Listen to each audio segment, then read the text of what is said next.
Hi, everyone. Thank you for joining us today for the multidimensional family therapy program draft rates update. And I'm Jessica Levesque. I'm the project coordinator for this particular study and work in the delivery system reform unit.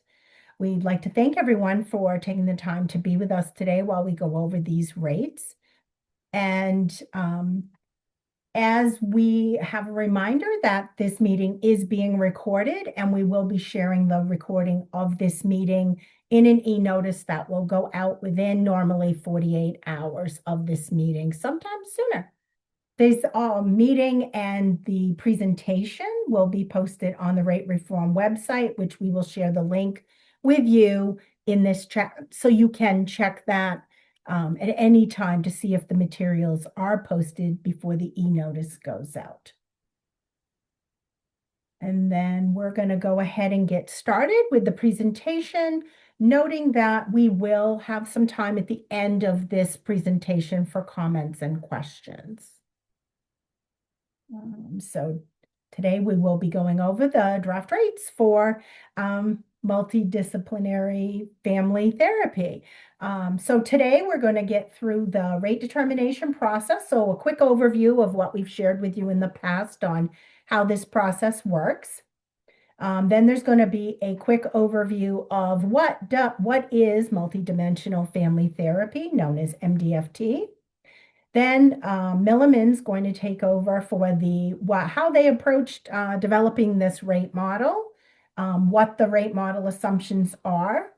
Then they're going to show you the rate model. Then we'll have a period of time at the end for comments and questions.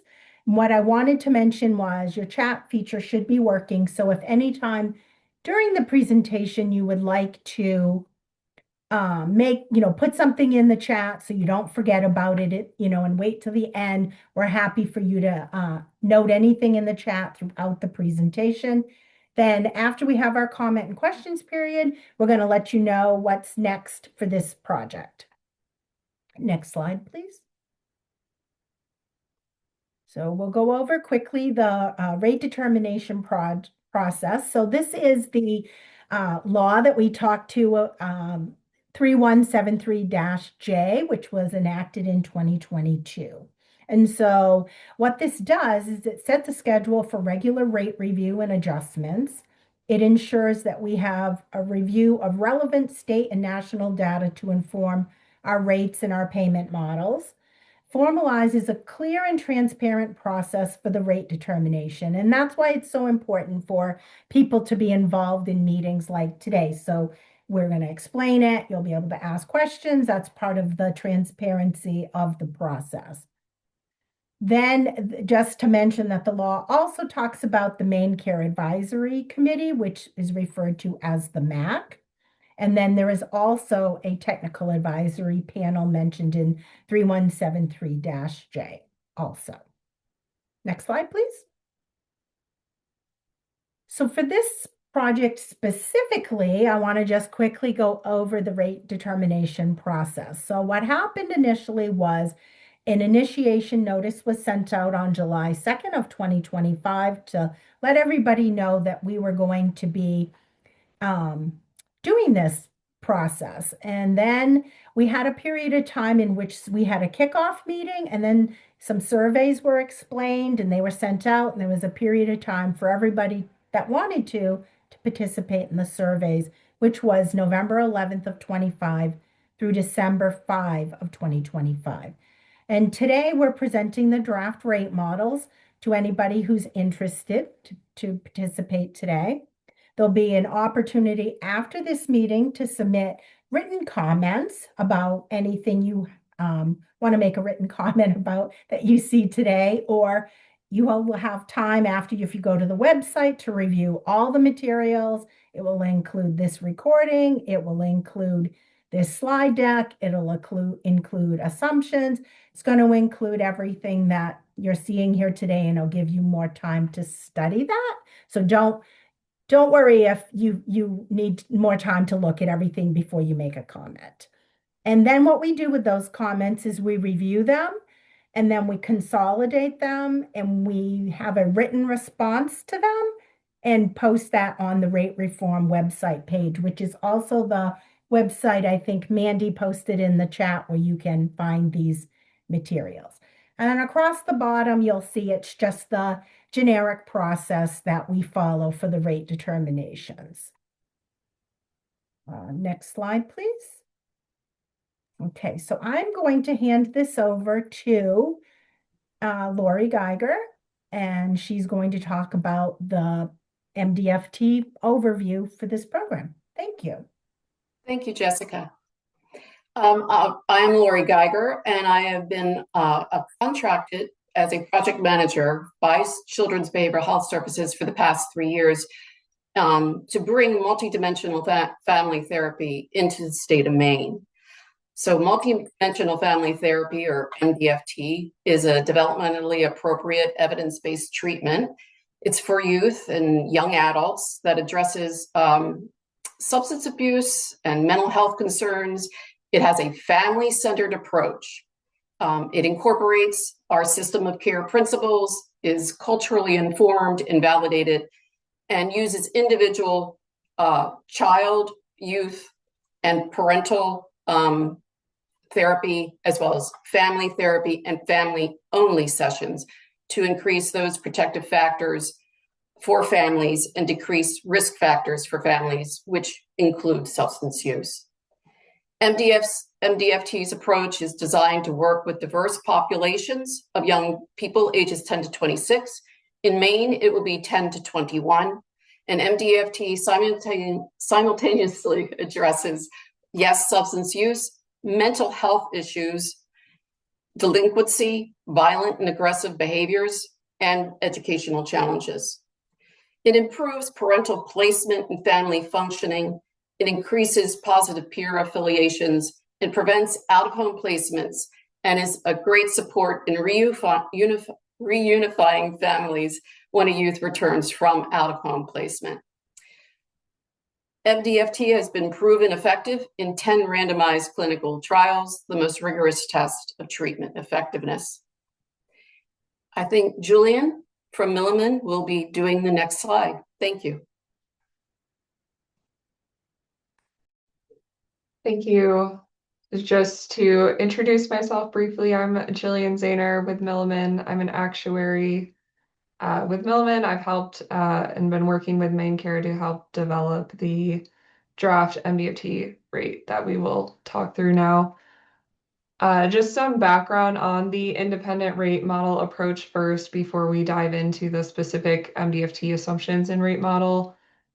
So this is a ground up approach, which means that the rates are built based on the sum of independently determined rate inputs and components. So it's not tied to actual historical costs. And the inputs are based on the expected resources required to provide the service, and are based on provider input. So based on the surveys that we received from several providers related to the MDFT service.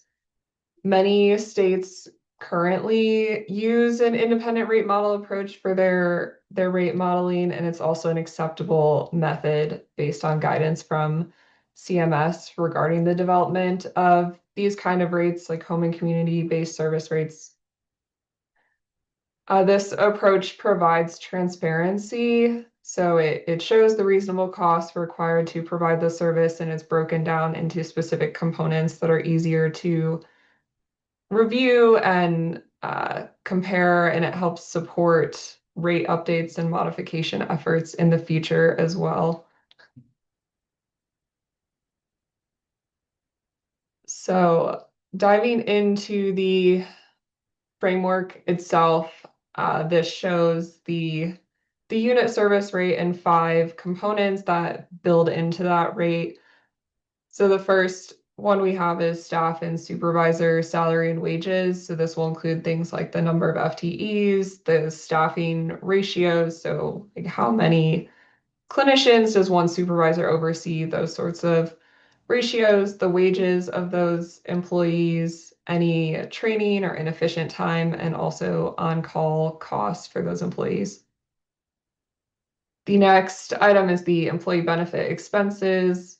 So this is an add-on to the employee costs for things like the taxes and fees that the employer is paying on behalf of these employees and other benefit costs that are also being paid, such as health insurance and retirement benefits.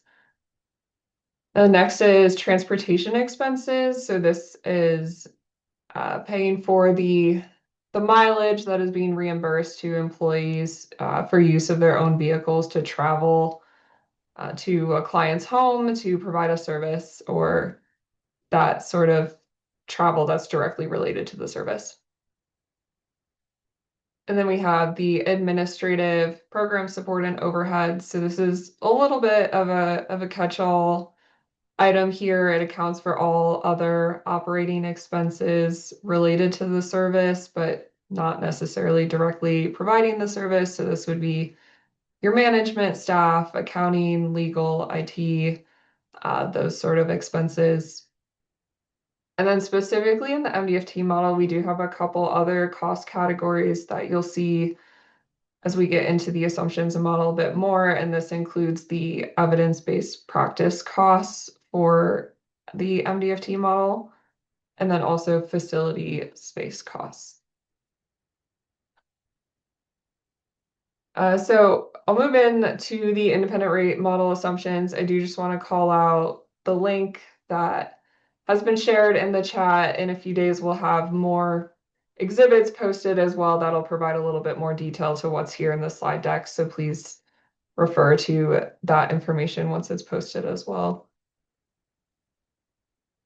So starting off with the wage assumptions, the wages are based on May 2024 BLS data, which is the Bureau of Labor Statistics, and we looked specifically at Maine wage data for these wage assumptions. In the MDFT model, we have two staff members, so there's a clinician and the supervising clinician. Both of these staff types we're using the mental health and substance abuse social worker BLS job title, but at different percentiles. So the 50th percentile for the clinician and the 75th percentile for the supervising clinician. And this selection of percentiles and BLS job titles was primarily based on a review of the information we were able to receive in the provider surveys regarding wages for these employees. So once we get those wages from the May 2024 BLS data, they are trended annually. So we trended by 5.3% per year from May 2024, which is the date of the BLS data, to January 1st, 2027, which is the midpoint of the rating period. We're assuming these rates will be in effect during fiscal year 27 from July through June. And the trend, the 5.3% annual trend I mentioned, is based on historical BLS hourly earnings that we were able to see in the following services that are relatively similar to MDFT, so child and youth services, individual and family services, and then also healthcare and social assistance. Some reasons that we used BLS wage data as the primary data source for this assumption is because it's publicly available, it's updated every year. This also aligns with how MaineCare has approached other rate studies. It's collected in a consistent and statistically credible manner. And then it also provides the most detailed wage information. So we're able to use wage assumptions that vary by percentiles and by different providers.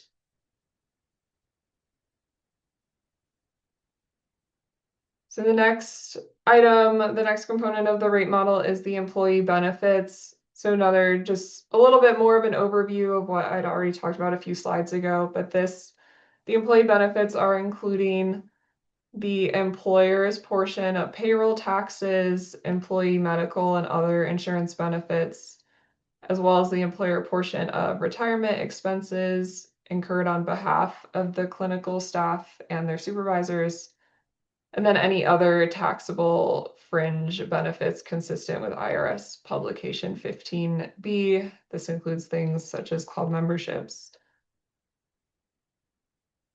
On this slide here, we have the actual dollar amounts and percentages associated with the assumptions going into the employee benefit expense. Several of these are based on a percent of wages, and then others are a fixed dollar amount. So the first few, the Medicare tax, workers' comp, retirement, and Social Security tax are all a percentage of wages.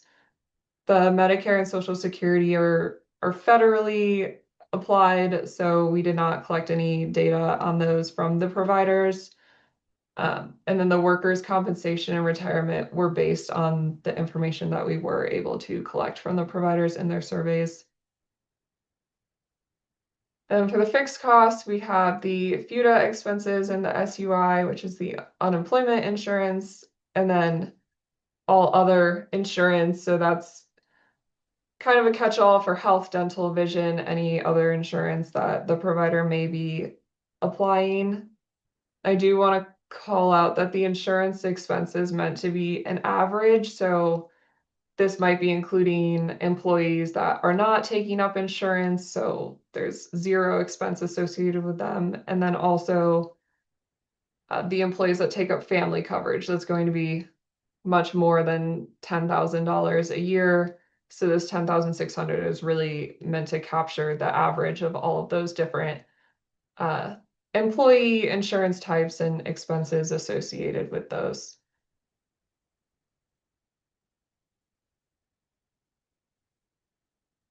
So training and inefficient time, in the model, you'll see we built in an adjustment to staff and wages for the amount of time that they're training and preparing to become certified to provide the MDFT service.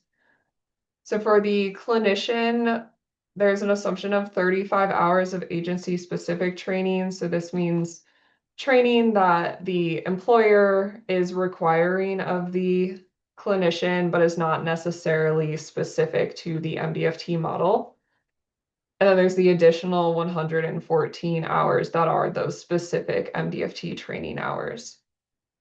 And for the supervising clinician, similar 40 hours of agency specific and 169 hours of MDFT specific. I will note this is cumulative training time, so those 169 hours are the 114 hours to already become a certified clinician, and then an additional 55 hours to be a supervising clinician. We also added in an inefficient time assumption. So this is on top of the training time. When a clinician is first training to become a certified MDFT clinician, their caseload ramps up over those 6 months of training. So they start with a maximum of 2 cases by the end of the first month, and then a full caseload of 8 by month 6. So during that time, they're doing training and also other things that are not allowing them to have that full caseload. And so because of this, there's an additional 230 hours that are assumed inefficient time outside of the already identified training described above.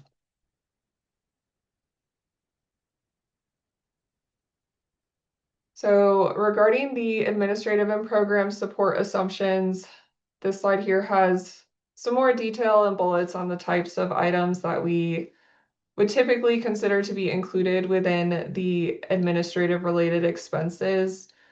So these are expenses that are supporting the provision of services, but are not directly related to providing services to individuals. I won't read every item on this slide, but this generally is including salaries and wages and also the employee related benefits for those employees that are not direct service workers. Can include liability insurance, licenses, accounting, IT, office supplies, HR, all of those sorts of things. And then additionally, the program support costs are a separate item that is including supplies, materials, equipment, and staff that are necessary to support the service delivery. And we want to call out specifically for MDFT, the program support cost is including the cost for the drug testing kits for this service. And so in the model, we are assuming 15% for each component. So 15% for administrative related expenses and 15% for the program support costs. So a total of 30% of the MDFT expenses.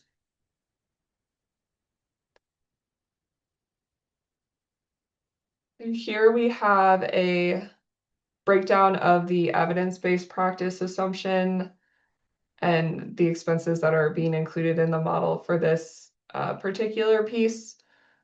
So I'll walk through kind of row by row here. In the first row, row A, we have the annual program expenditures or the initial EVP training costs.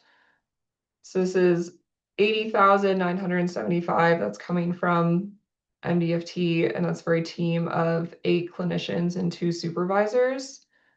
And so the model is building in based on how frequently employees are turning over the expenses that are needed. So there's an assumption of 30% employee turnover. And so when we adjust that 80,000 for that 30%, that's assuming 24,000 is needed in the model for adjusted initial training costs. And then the next row, we have the ongoing training costs. So this is going to be applied to the employees that are staying each year. So the 70% that are not turning over will have $36,720 of annual ongoing applied to those employees, again, for a team of 8 clinicians and 2 supervisors. So that adjusted amount is $25,704. And then we add together what we saw in row C and row F, which were the adjusted initial costs and then adjusted ongoing costs. And that's a total of just under $50,000 annually for the evidence-based practice modeling costs. And then to put that into the model, we convert that to a weekly cost and also convert it to the team size. So you'll see when we share the model in a few more slides that the team in the model is based on 4 clinicians and 1 supervisor. So we divide this amount in half based on the fact that these are for 8 clinicians and 2 supervisors. Then just a few other service assumptions we want to touch on before walking through the model. There's an on-call stipend assumed of $175. And this stipend is assumed to be split across the entire team. So across the 5 different clinicians, we're assuming each week only one of the 5 clinicians needs to be on call and is receiving that $175 stipend. In terms of the caseload, we're assuming on average a supervisor is overseeing 4 clinicians at a time, as well as carrying a caseload of 3 families on their own. And then the clinicians are carrying on average a caseload of 8. And this is based on a hybrid model. So assuming that MDFT is provided both in home and in an office setting. And it's assumed that 75% of the sessions are performed in home and the other 25% are in an office setting or being provided virtually. And so the mileage for those services provided in home is assumed at 40 miles per case per week. And then finally, the facility costs are assumed to be $1,600 annually, which is based on 100 square feet of facility space at $16 per square foot. All right, so up here now we have the model, the draft model, which pulls together all of the assumptions I talked through on the last few slides. I'll walk through this kind of section by section just to help you understand how this is all working together. And the model is color coded to follow the different key components we talked about in the past few slides as well. So the first section here in the yellow-orange color is the staffing and salary expenses that we talked through. So in the first row, you'll see the hourly wages that are being assumed for the clinician and supervising clinician. And then the number of employees per team, as I mentioned, we're assuming here 4 clinicians and 1 supervising clinician. I will note that doesn't mean if you're providing MDFT in the future, your team needs to be 4 clinicians and 1 supervising clinician. That's just being used for purposes of creating the model rate, but the rate is a weekly rate per beneficiary, so that the team can vary. And then we use that, we come up with unadjusted weekly wages, adjust those wages for the training time and inefficient time that we talked through earlier. You'll see here in the model, it's shown as a percentage. It will be posted on the website in a few days, a more specific table that walks through how the hours we talked through on a few slides ago equate to those specific percentages, if you would like to see that. And then we have the adjusted wages with that training time adjustment, and then add in the on-call stipend to get to the total wage expenses per week for this service. And then in green is the employee benefit expenses we had talked about. And again, similar to training, this is converted to a percentage based on the specific dollar amounts and assumptions that are included within the benefit percentage that we talked about a few slides ago. And then in the gray color, we have the transportation costs. So here we're assuming the 40 miles per case per week, using the 75% of sessions being performed in home, and then converting that to, so how many miles are driven per week per team? And that's assumed to be 1,050 based on those assumptions and the caseload for the team.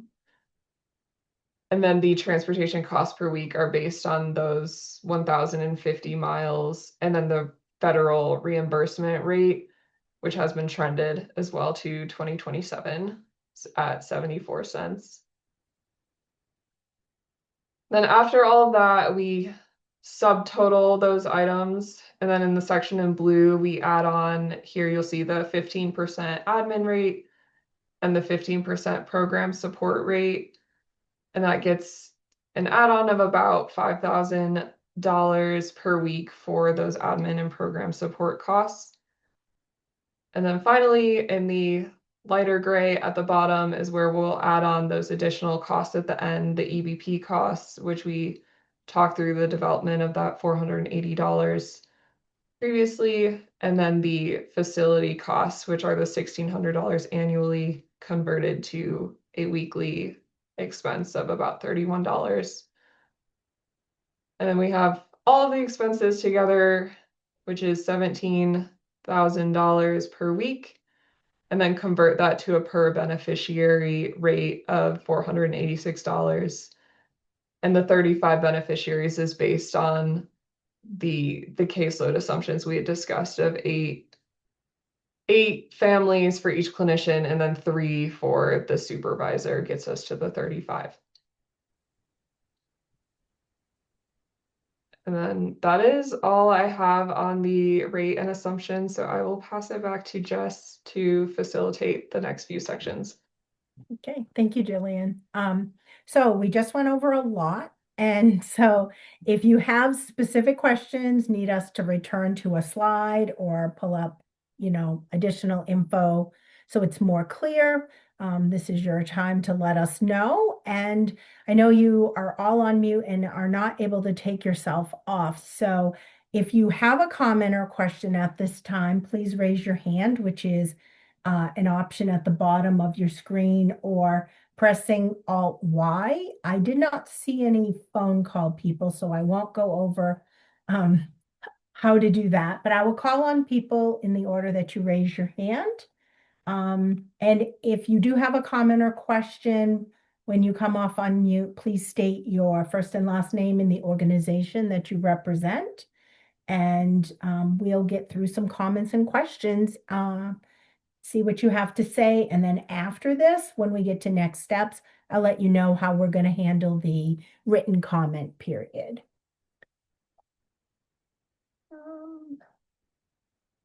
I'm trying to get you unmuted. Christy, let me unmute you. It's not cooperating with me. There you Hi, my name is Christy Worcester. I'm the Chief Program Officer at Sweetser. And first, I really appreciate this process of the looking at the rates. And there's several things that I saw today that I appreciate. I am very interested, I think, and maybe this is something maybe more for a follow-up. But on-call is a big part of many different services that we have here. And perhaps it's just something for OMS to take back or for OBH, I'm not sure. I'm just always interested in the variability of on-call, whether it is for MDFT or the upcoming rate for TIH or for Child Act. They seem to be varying. Child Act is an average of $7 a day. I think a TIH is maybe more than double a day from this. And I'm just wondering if at some point there may be an opportunity for the state or OMS to look at some of these things like on-call to be a standardized rate for organizations, because we really, I think, struggle with this. I don't know if it varies in a program like MDFT on how many calls folks get, but I'm just interested because this is $25. And I heard what you said about one person being on call for the week, but it really does vary based on the program. So that's my comment. Thank you. Thank you. Jillian, I think you're controlling the slides. If you wouldn't mind taking them down in case we get any more questions for a few minutes. Thank you. If anybody else has any questions. So I think that, I don't know if there's a high level way to answer that for you, Christy. It might become, okay. It might become more apparent, I was going to say, as you are able to review the backup assumption documentation, how it was calculated in this particular model.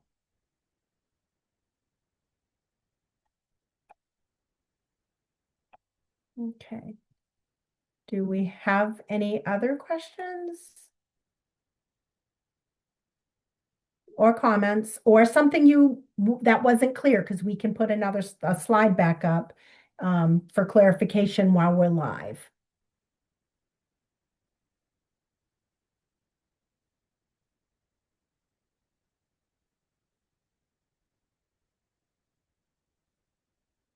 No?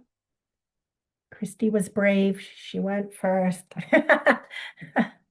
Okay, so what I think I'm going to do is ask Jillian to put the slides back up, and I will give you one more opportunity after we go over next steps in case anybody thinks of something else before we let you go. So next steps. So you definitely want to know the next steps of what's going to happen. So we've pasted this in the chat. This is where you'll be able to find the rate models, specific, really detailed, how those assumptions that Jillian went over, how we got to them. It will be a recording of this, and it will be the PowerPoint presentation that we just did.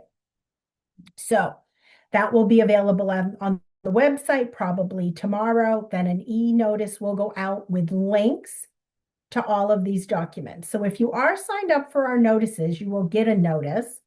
I'm not sure if Mandy or someone has that link right available that you could post in the chat, so we can put a plug in for signing up for our notices in general, so you can always know what's going on with our projects, which is amazing.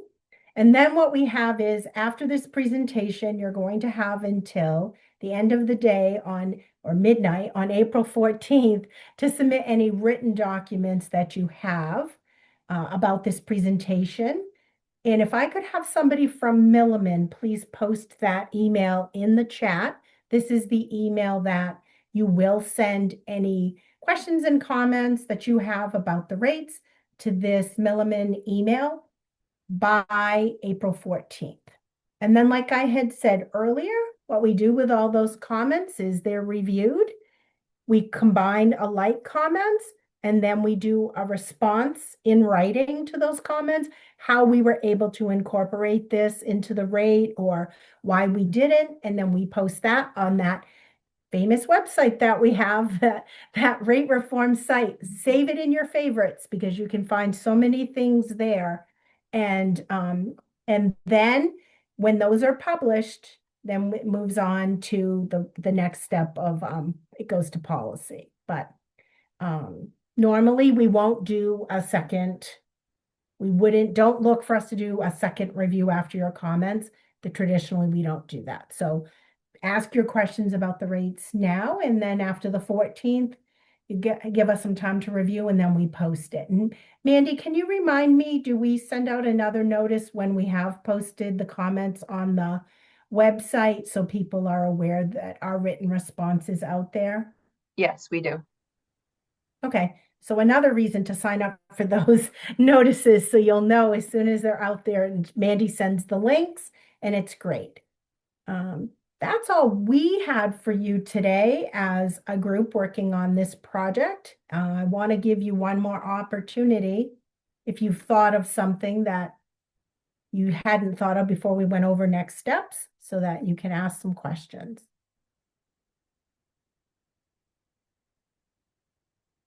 Okay, and I just want to say, please follow, it's not your last opportunity. You can send stuff to that email. Also, usually my name, I think, is on the notice, and my email, if it's not a specific comment or question like about this, but it's something else, please reach out to me. We're happy to answer questions that we can, other than the written comments when we send them back. So if everybody's all set, I'm going to say this was a quick, successful presentation today. Okay, thank you, everyone. Have a great day.